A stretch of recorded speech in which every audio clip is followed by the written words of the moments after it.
今天是2020年7月21日，今天学习的钟表词汇是 lathe 车床。7月4日我们学习过一个工具叫做星轴抛光器，而今天我们所学的车床是更加重要的一种工具。我手边有本书叫做《我在故宫修钟表》，其中呢就讲到了故宫所收藏的车床。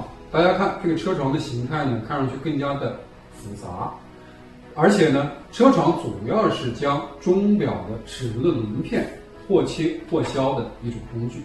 也正因为有了钟表车床陆续的应用在钟表制造领域，所以呢，钟表业也开始了机械化的时代。